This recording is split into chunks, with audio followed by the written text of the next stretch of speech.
Bonjour! Today we will be learning a little bit more about French nouns and articles. First of all, a quick review on articles. You have two kinds of articles in French, definite and indefinite articles.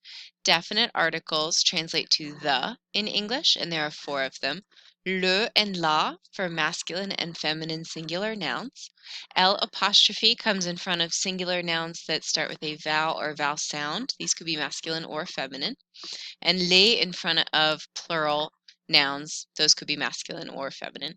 For example, le musicien, la musicienne, les musiciens, les musiciennes, and L apostrophe in front of something like l'hôtel, singular.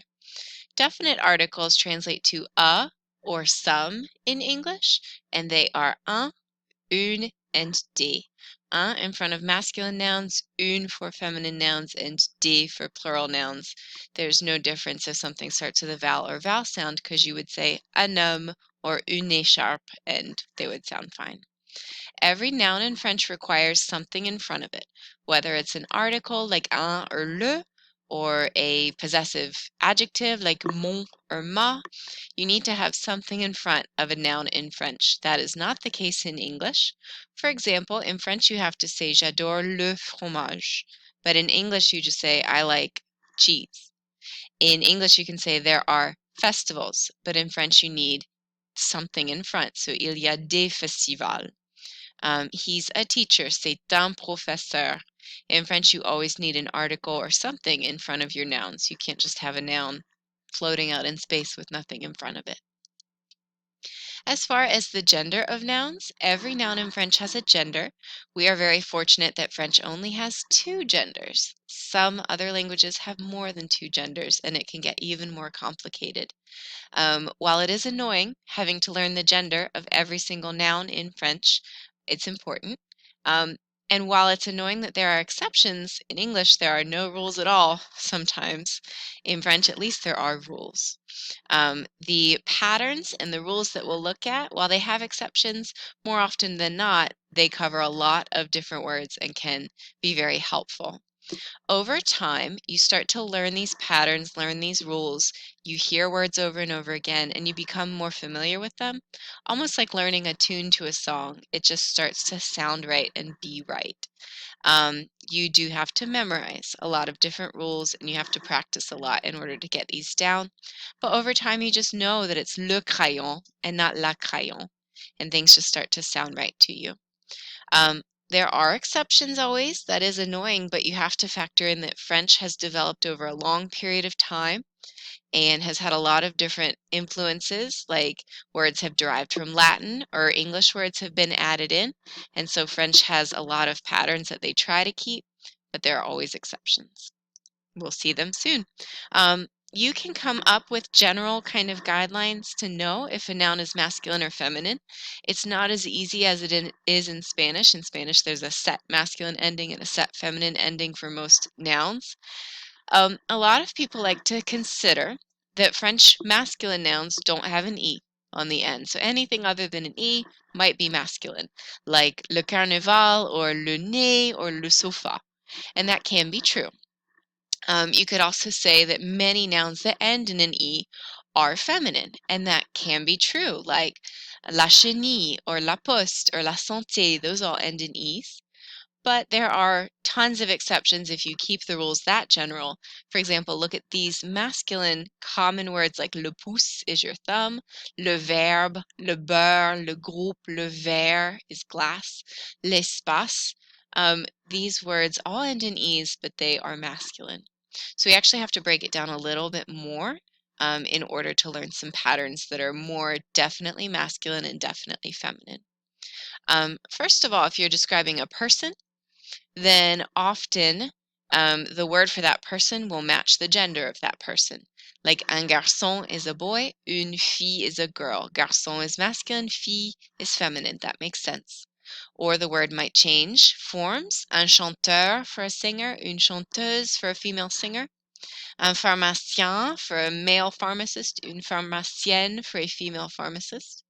Un enfant for a male child, une enfant for a female child. Un élève, une élève, etc.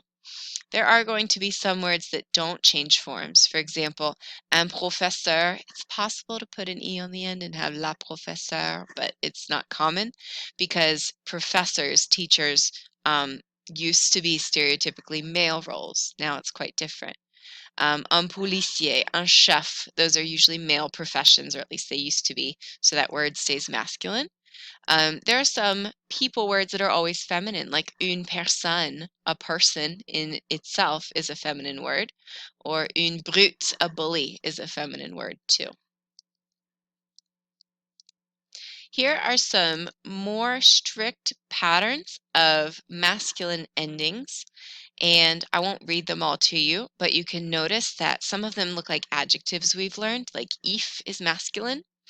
Um, a lot of them do end in consonants, like T, R, L. But notice some of them end in E's, like voyage, âge, sarcasme, asthme, surréalisme, isme. These are masculine endings. Like EAU with beau, there are patterns that we kind of get used to, but it is very helpful to start to learn and memorize these masculine endings. It would help you know the gender of all of these words, for example, like le pain is masculine, le calendrier is masculine, anything that ends in isme is masculine, like le socialisme. So learning these patterns would be very helpful. There are, of course, exceptions like une image and la plage instead of le fromage. But notice there are a lot that follow the pattern and not very many that don't. These are just a few examples. Here are some feminine endings, some patterns that you will definitely see that lead you to believe a noun is feminine, like et and s and er and hier. Notice that most of them do actually end in e's, an exception being anything that ends in sion or tion. Those are feminine. Une expression or l'addition is feminine. If you learn those endings, that helps you know a whole bunch of words that are just automatically feminine because you know IE is always feminine, la magie for the word magic. You know hier is usually feminine, so it's la lumière. So learning these patterns would be very helpful. There are exceptions, but like le musée, le stade, le lycée, we know that those are masculine words, but overall things that end in an E accent aigu, E, are feminine. Just a few other things that I think are kind of interesting. There are a lot of categories of nouns that are just usually masculine, like days of the week, months, seasons, and cardinal points like north, south, east, west. Those are always masculine. All languages are masculine. Le français, le russe, le japonais, l'anglais. Most trees are masculine because I guess the word arbre is a masculine word. Most wines, alcohols, and cheeses are masculine too. Now you know. All colors are masculine, even though the word is la couleur, une couleur.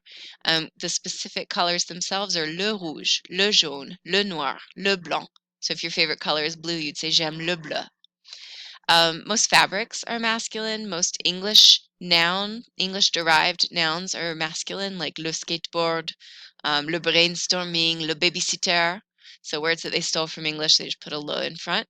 That kind of goes with a lot of new technology words like le Bluetooth, le Twitter, le Facebook, and a lot of compound words like le gratte-ciel, the skyscraper, le taille-crayon, the pencil sharpener. There are not many categories of nouns that are usually feminine. I could think of two: cars and sciences. So all kinds of cars are une Jeep, une Porsche, and then sciences, whether they be like la chimie, la biologie, or maybe anthropology, psychology, l'anthropologie, la psychologie. Sciences are all feminine. That's kind of cool. And then a lot of nouns, it just depends. There might be masculine ones or feminine ones depending on what we're talking about. Like a dog and most animals, you've got, is it a boy dog, un chien, or is it a girl dog, une chienne?